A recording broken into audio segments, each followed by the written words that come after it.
The electron transport. तो ये वाला जो टॉपिक है, द इलेक्ट्रॉन ट्रांसपोर्ट, सबसे पहले इसमें तो आपकी एनर्जी भरपूर लगेगी, मतलब आपकी मेंटल एनर्जी, क्योंकि ये जो लाइंस हैं ये बहुत छोटा टॉपिक है।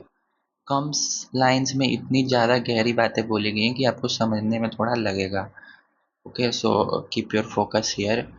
पहले बोल रहा है कि इन फोटो सिस्टम टू यानी 680 नैनोमीटर वाला रिएक्शन सेंटर, वो क्लोरोफिल ए जिसके पास 680 नैनोमीटर का वेवलेंथ लाइट अब्जॉर्ब करने का पावर है, यानी हायर एनर्जी वाला बोला जा रहा है। Chlorophyll A absorbs 680 nanometer wavelength of red light, causing electron to become excited and jump into an orbit farther from the atomic nucleus। ये क्या बोल दिया? सबसे पहले देखो कि रेड लाइट यूज किया है। फोटो सिस्टम 2 में जो रिएक्शन सेंटर है क्लोरोफिल ए का, वो 680 नैनोमीटर का वेवलेंथ का लाइट ऑब्जॉर्ब करेगा। कौन सा लाइट? Red light. तो रेड लाइट ही क्यों ऑब्जॉर्ब किया? लाइट तो सनलाइट तो आ रही है।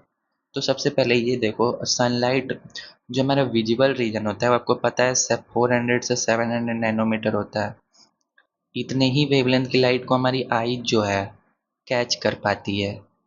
होती तो और भी, लेकिन 400 से 700 वाले में कर लेती है। अब ये बोला है रेड लाइट, तो रेड लाइट आपको इधर मिलेगा, विबग्योर। विबग्योर में तोड़ोगे इसको, वाइट लाइट को, तो क्लोरोफिल ए में जो फोटो सिस्टम 2 है उसकी वेवलेंथ है 680 नैनोमीटर।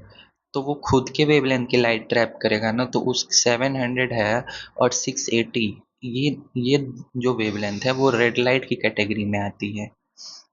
यानी ये रेड लाइट को अब्जॉर्ब करने के लिए बना गया है, ऐसे पकड़ो। तो रेड लाइट को अब्जॉर्ब करेगा, जिससे क्या हुआ, इलेक्ट्रॉन्स उछलेंगे। फॉर एग्जांपल ये न्यूक्लियस है तो लाइट आया, एनर्जी आई, तो इलेक्ट्रॉन एक्साइट किए, आउट निकल गए बाहर। किसी को भी आप न्यूक्लियस है इसमें इलेक्ट्रॉन भरे पड़े हैं, एनर्जी दोगे तो इलेक्ट्रॉन बाहर निकल जाएगी। वो पढ़ा था फोटो इलेक्ट्रिक इफेक्ट, हाँ इसमें सब आ जाएगा, chemistry physics. Photo electric effect में क्या होता था, मेटल रहता था, एक बीम आता था, फोटोन, वन फोटोन आता था, एक इलेक्ट्रॉन को लेके चला जाता था। तो वैसे ही रेड लाइट आएगा और एक इलेक्ट्रॉन निकाल के लेके चला जाएगा, किसमें से? क्लोरोफिल ए जो पिगमेंट है उसमें से।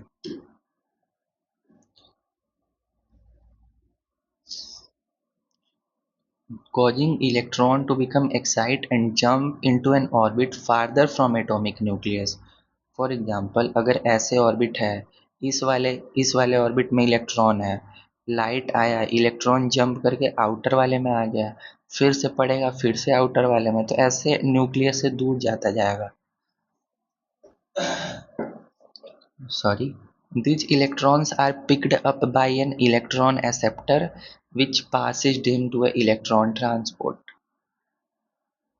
System consisting of cytochromes. ये बोला जा रहा है, ये जो इलेक्ट्रॉन्स, कौन से इलेक्ट्रॉन्स जो एक्साइट हो रहे हैं, एक्साइट क्यों हो रहे हैं? क्योंकि फोटॉन्स गिर रहे हैं, फोटॉन्स फॉल फोटॉन्स फॉल हो रहे हैं, तो इलेक्ट्रॉन एक्साइट कर रहे हैं, तो एक्साइट करके जंप करेंगे, जंप आउट, तो इनको कौन कैच करेगा?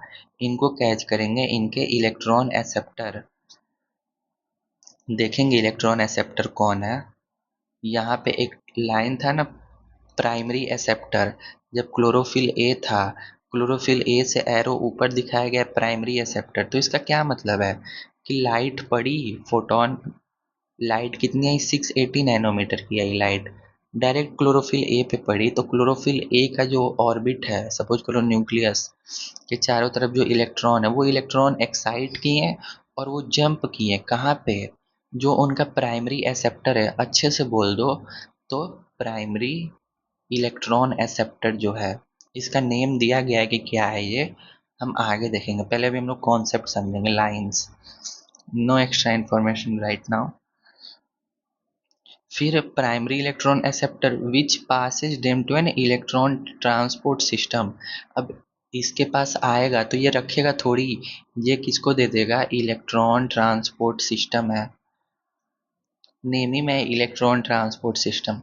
देखो आप बोलोगे इलेक्ट्रॉन कहाँ से आ गया, देखो फोटोन आया था तो ये क्या है, इलेक्ट्रॉन में से आप नेगेटिव चार्ज हटा दो तो ई प्लस ही तो है।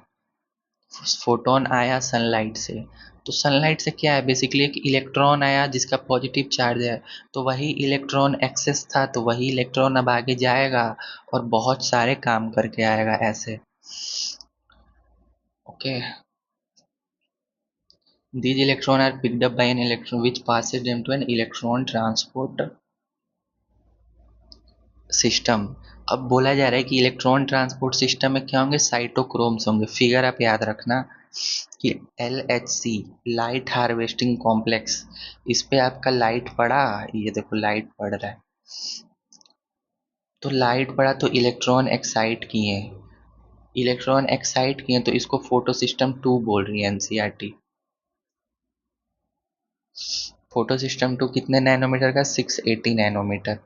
अब एक और चीज होता है, आप समझो, आगे हम लोग और एक्सप्लेनेशन देखेंगे। पहले तो लाइट हार्वेस्टिंग कॉम्प्लेक्स पे आया, इलेक्ट्रॉन एक्साइट किया, तो पानी यहाँ पे टूट गया, H2O टूट गया, 2H plus plus 2 electron plus oxygen gas में, तो इलेक्ट्रॉन यहाँ से भी आपको मिल गया। सॉरी, पानी के टूटने से भी आपको इलेक्ट्रॉन मिल रहा है, आप दिमाग में रखो। पानी के टूटने से आपको इलेक्ट्रॉन मिल रहा है, आपको ऑक्सीजन मिल रहा है, ऑक्सीजन तो अब बाहर आ जाएगा, इलेक्ट्रॉन रिएक्शन को आगे कैरी करवाएगा, और ये जो इलेक्ट्रॉन एक्सेप्टर के पास है, फिर ये आगे इलेक्ट्रॉन ट्रांसपोर्ट सिस्टम को भेजेगा। फिर बोला एनसीईआरटी कि ये जो इलेक्ट्रॉन ट्रांसपोर्ट सिस्टम है वो साइटोक्रोम्स की बनी हुई है, साइटोक्रोम ए मिलेगा, साइटोक्रोम B6F मिलेगा, आगे है। अभी आप लोग बस इतना समझो कि इलेक्ट्रॉन ट्रांसपोर्ट सिस्टम में साइटोक्रोम्स होते हैं, जो कि वो भी इलेक्ट्रॉन को रखते नहीं है, वो भी आगे ही भेज देंगे। This movement of electron is downhill in terms of an oxidation reduction और redox potential scale। ये लाइन समझो, दिस मूवमेंट ऑफ इलेक्ट्रॉन, ये जो इलेक्ट्रॉन मूव किया गया इलेक्ट्रॉन ट्रांसपोर्ट सिस्टम से, वो डाउनहिल है। डाउनहिल का मतलब समझ रहे हो, कि यहाँ पे हाई एनर्जी हो गई, फिर वापस ये नीचे जा रहा है तो लो एनर्जी में, ऐसे समझो। तो इसी को एनसीईआरटी बोल रही है ऑक्सीडेशन रिडक्शन। रिडॉक्स रिएक्शन आप पढ़े होगा, तो रिडॉक्स में क्या होता है, एक ही रिएक्शन हो जिसमें ऑक्सीडेशन भी हो और एक ही में रिडक्शन भी हो, तो या तो ऑक्सीडेशन रिडक्शन रिएक्शन बोल दो, या तो रिडॉक्स रिएक्शन बोल दो, या रिडॉक्स पोटेंशियल स्केल। ये लाइन आप बचा के रखो, जब खत्म हो जाएगा ना टॉपिक, और इनफैक्ट चैप्टर, जब आप पूरा प्रोसेस ये सब अंडरस्टैंड कर लोगे आने वाले 3 वीडियो में, तो ये वाली लाइन की फीलिंग आ जाएगी। अभी तो एनसीईआरटी ने बस डाल दिया है। The electrons are not used up, electrons use नहीं हो रहे, इलेक्ट्रॉन्स प्राइमरी एक्सेप्टर पे आए, फिर इलेक्ट्रॉन ट्रांसपोर्ट सिस्टम पे चले गए, फिर LHC अगले वाले पे चले गए, जो कि फोटो सिस्टम 1 700 नैनोमीटर पे जाएगा। देखेंगे तो इलेक्ट्रॉन यूज नहीं हो रहा है, बस वो पास कर रहे हैं through the electron transport chain, but are passed on to the pigment of photo system 1। देखो क्या हो गया कि 680 नैनोमीटर का लाइट आया, ठीक है, और ये एक प्लांट है, ये जो दोनों LHC दिख रहे हैं ये एक ही प्लांट में 680 नैनोमीटर का लाइट आया। अब हमारे पास दो फोटो सिस्टम है, फोटो सिस्टम 2, फोटो सिस्टम 1, तो जाहिर सी बात है 680 नैनोमीटर का लाइट कौन कैच करेगा, फोटो सिस्टम 2 कैच करेगा, 1 तो कैच नहीं करेगा ना। ये क्लियर है आपके माइंड में, अगर 680 नैनोमीटर का लाइट आता है तो PS2 एक्टिव होगा, यानी PS2 इलेक्ट्रॉन दे देगा, PS1 नहीं देगा। तो लाइट आया, पानी को यहाँ पे तोड़ लिया गया, ऑक्सीजन बन गया पानी से, और इलेक्ट्रॉन निकल गए। तो ये इलेक्ट्रॉन जो पानी तोड़ा, वो इलेक्ट्रॉन ऊपर गए ऊपर गए ऊपर गए इलेक्ट्रॉन एक्सेप्टर के पास, फिर वही प्राइमरी इलेक्ट्रॉन एक्सेप्टर इसको बोल दो, क्योंकि प्राइमरीली ये LHC से ले रहा है। फिर ये इलेक्ट्रॉन ट्रांसपोर्ट सिस्टम पे गए, फिर यही इलेक्ट्रॉन लाइट हार्वेस्टिंग कॉम्प्लेक्स पे चले गए, तो ये इलेक्ट्रॉन कहाँ से आए थे, पानी से। अब आप बोलोगे कि पानी यहाँ पे टूटा, पानी यहाँ पे भी तो टूट सकता है, कैसे टूटेगा पानी यहाँ पे, क्योंकि ये 700 नैनोमीटर का अब्जॉर्ब करेगा, जो फोटोन आ रहा है वो 680 नैनोमीटर का आ रहा है, तो ये तो इनएक्टिव है एक्चुअली में इन टर्म्स ऑफ फोटोन। लेकिन इसको एक्टिव किया है कौन? बनाने वाले ने कुछ सोच के बनाया हुआ, बोला कि नहीं ये भी चलेगा ये भी चलेगा, तो इसको एक्टिव करने के लिए यहाँ पे पानी तोड़ के इलेक्ट्रॉन निकाल दिया गया। अब ये इलेक्ट्रॉन आएगा यहाँ पे और फिर वो इलेक्ट्रॉन जंप करेगा, तो ये भी एक्टिव है। देखो जब तक ये टॉपिक नहीं क्लियर हो जाएगा पूरा पढ़ा नहीं देंगे, splitting of water, cyclic non cyclic की कीमो ऑस्मोटिक तक, यहाँ तक, तब तक आप बने रहो, क्योंकि सीखने को मिल रहा है और फिर ये क्लियर हो जाएंगी जब दोबारा पढ़ोगे तो। सब पहली बार में ऐसे ही सीखते हैं। इलेक्ट्रॉन यूज अप नहीं होते हैं, वो पास करते हैं थोड़ा सा इलेक्ट्रॉन ट्रांसपोर्ट चेन, ठीक है, but are pass on to pigment of PS1। बोला है ना, यही इलेक्ट्रॉन यहाँ से जाके फिर PS1 का जो लाइट हार्वेस्टिंग कॉम्प्लेक्स है वहाँ पे भी गया, ये PS1 पे गया।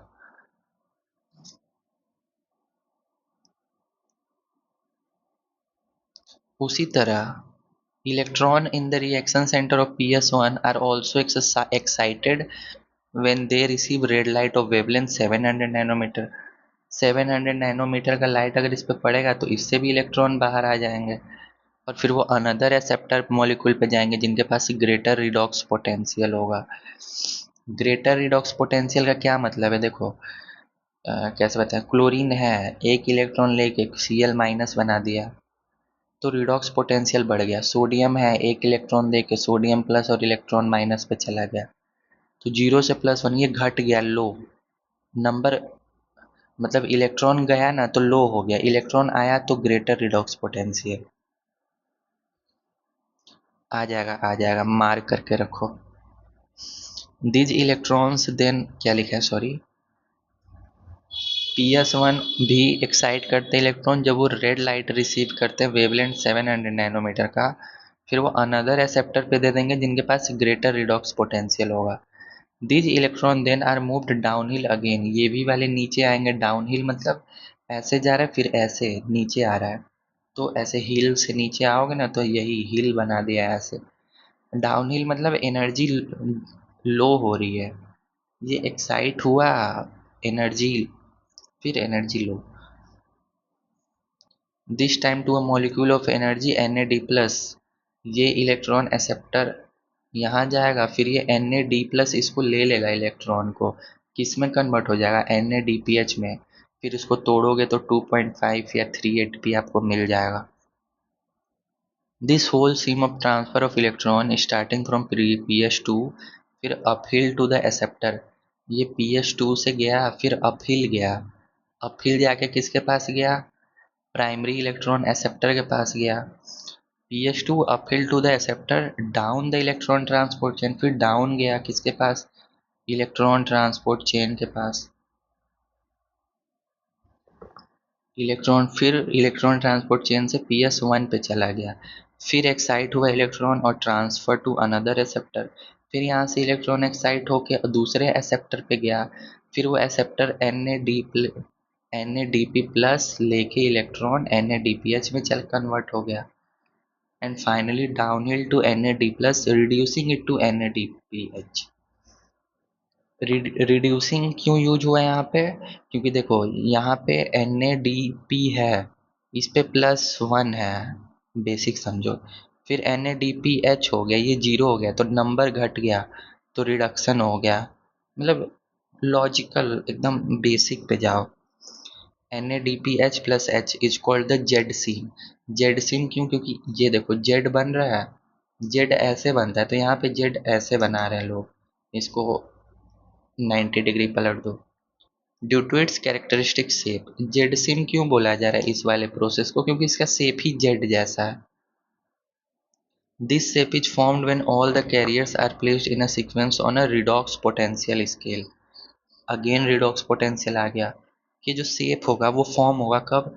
जब जितने भी कैरियर्स हैं, यानी लाइट हार्वेस्टिंग कॉम्प्लेक्स, फिर इलेक्ट्रॉन एक्सेप्टर वाले, फिर इलेक्ट्रॉन ट्रांसपोर्ट सिस्टम, फिर लाइट हार्वेस्टिंग कॉम्प्लेक्स सॉरी, फिर इलेक्ट्रॉन एक्सेप्टर। तो जब आप इसको सीक्वेंस में रखोगे तभी मतलब this shape is formed when all the carriers are placed in a sequence on a redox potential scale. देखो, रिडॉक्स रिएक्शन जो होता है बेसिकली उसमें क्या होता है, इलेक्ट्रॉन का ट्रांसफर होता है।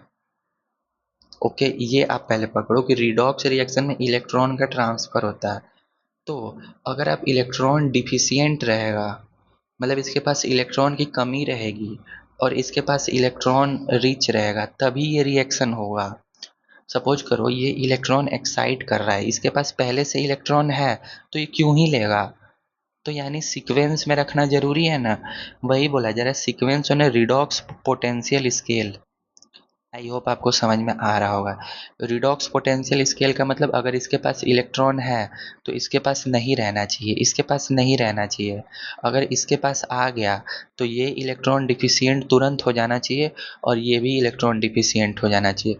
तो सीक्वेंस में रखना तो बहुत ही ज़्यादा ज़रूरी है। रिडॉक्स वर्ड क्यों यूज हो रहा है, क्योंकि यह इलेक्ट्रॉन ट्रांसफर हो रहा है। जैसे देखो बेसिक रिडॉक्स रिएक्शन आपको पता होगा। फॉर एग्जांपल सोडियम है तो सोडियम प्लस और एक इलेक्ट्रॉन लूज कर रहा है, 0 से +1 में जा रहा है, ऑक्सीडेशन इसको बोलते हैं, पढ़े होगे में भी। तो 0 से +1 में जा रहा है तो ऑक्सीडेशन बोलते हैं। तो ऑक्सीडेशन होने के लिए सोडियम ने क्या किया, एक इलेक्ट्रॉन लूज कर दिया। देखे, तो इलेक्ट्रॉन का गेन और लॉस रिडॉक्स कहलाता है। मतलब एक ले रहा होगा तो एक दे रहा होगा। देखो अब ये भी बात है, रिडॉक्स में एक में रिडक्शन होगा और एक में ऑक्सीडेशन होगा। अब मैं प्रूफ कर दूंगा कि कहाँ पे रिडक्शन हो रहा है, कहाँ पे ऑक्सीडेशन। LHC के पास सपोज करो इलेक्ट्रॉन है, तो इलेक्ट्रॉन ये लूज कर दिया, ये लूज कर दिया ना इलेक्ट्रॉन, जब इलेक्ट्रॉन इसके पास चला गया, और ये इलेक्ट्रॉन गेन कर दिया। तो जो गेन कर रहा है इलेक्ट्रॉन और जो लूज कर रहा है, तो आप बताओ केमिस्ट्री पढ़े हो, जो लूज करता है उसको क्या बोलते हैं। लूज करता है यानी ये ऑक्सीडाइज हो रहा है लाइट हार्वेस्टिंग कॉम्प्लेक्स, और ये प्राइमरी इलेक्ट्रॉन एक्सेप्टर है, ये रिड्यूस हो रहा है इलेक्ट्रॉन लेके। ओके, देखो यहाँ पे NADP प्लस है, ये वाला रिएक्शन बोला जा रहा है NADP प्लस से NADPH प्लस H प्लस में रिड्यूस हो रहा है। NADP प्लस है, ये इलेक्ट्रॉन गेन कर लिया, इलेक्ट्रॉन गेन करके जो NADPH में ये रिड्यूस हो गया। यानी गेन, अगर गेन ऑफ इलेक्ट्रॉन होगा तो रिडक्शन होता है। आई होप आपको समझ में आ रहा होगा। देखो यहाँ पे भी है, this movement of electron is downhill in terms of an oxidation reduction. यहाँ पे आपका ऑक्सीडेशन हो रहा है, यहाँ पे आपका रिडक्शन हो रहा है इस वाले पेयर के लिए। अब यहाँ पे इलेक्ट्रॉन आ गया, सपोज करो यहाँ पे इलेक्ट्रॉन आ गया, अब इलेक्ट्रॉन इसको देना है, तो अब ये ऑक्सीडाइज होगा और ये रिड्यूस होगा। किसके रिस्पेक्ट में, ये दोनों आपस में ऑक्सीडेज रिडॉक्स रिएक्शन म्यूचुअल है, दो इन्वॉल्व होने चाहिए। तो वही बोला है, मूवमेंट ऑफ इलेक्ट्रॉन डाउनहिल हो रहा है in terms of oxidation reduction, या रिडॉक्स पोटेंशियल स्केल बोला जा रहा है उसी को। अगर इसका ऑक्सीडेशन होगा तो आगे वाले का रिडक्शन होगा।